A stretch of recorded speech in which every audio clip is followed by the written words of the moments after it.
Apologies, year 11, that cut off.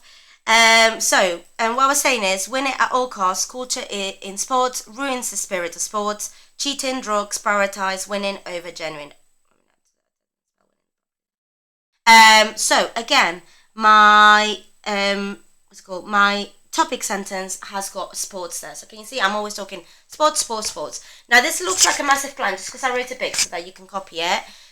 But probably when I write my article, I probably write about this. Okay, I would write about agreeing. I wouldn't write about anything else. Now, I'm gonna do this one a lot quicker. Okay. But I might decide to plan some ideas for disagree. If you straight away know what you want to write about, don't do the both sides. Just go straight into what you want to write. But definitely still plan. Do this because as you're writing it, it will massively help you. Now, if I was doing disagree, I might do things like elite sports, elite sport, or it's elite sport is about competition. Whether we like it or not, ultimately, elite sport is about competition.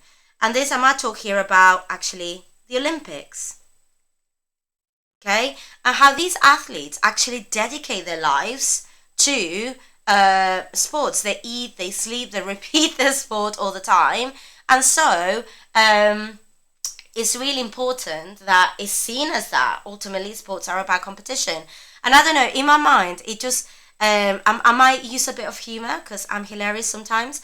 And I might say that ultimately, elite sports is not like some silly program like Takeshi's. I don't know if you guys have watched this. Takeshi's Castle, which is like that program where people do obstacles and they're always falling. So sports are serious, so take them seriously. Another thing is I might say how money, money, I want to make sure that I am answering again the statement. So money enhances sport.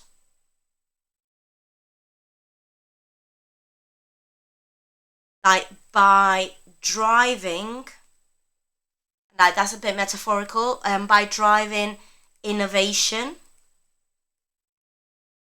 Okay, so like ultimately we need money in sports so that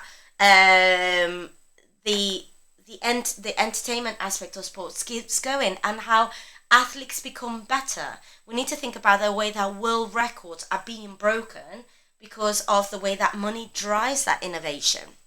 Okay, and then number three, I might say that ultimately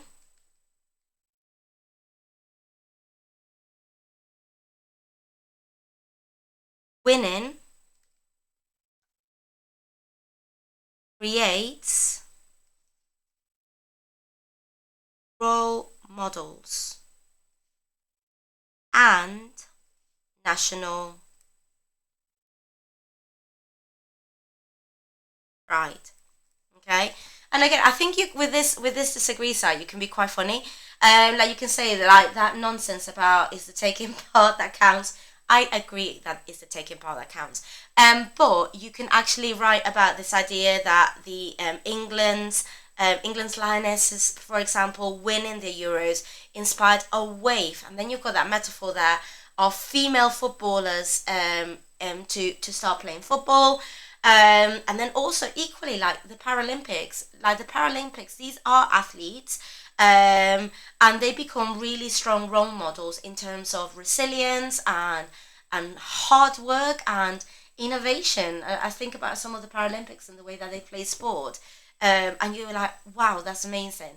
So you could say that we do sports are not just about fun, that there is an aspect about them, that winning aspect of it is about creating role models. Okay, so but look again, this is really important because this is the bit that we notice in the last round of marks, pupils not linking it to the statement. Look at the way that all my planning has always got this idea of sport, again sport, and again ultimately winning creates role models. I mean, maybe should I put the word ultimately sports. Let's just add the word sports there, just to make sure. And I'm using, there's a lot on that statement. It talks about fun, fair, open to everyone, and about money. And I've made sure that some of my points cover those aspects from the statement. Okay, I hope you find this helpful in actually thinking about how to plan the ideas. It is hard to do a walking talking mock from it because the statement is going to be different on the day of the exam, and it's about how you come up with those three very clear ideas and then you're able to write that 5 paragraph. If on the day of the exam you find out it's like, I've only got 2 good ideas, write about those 2 good ideas. Don't sit down there pining over your third one and thinking, I can't write this. Just start writing.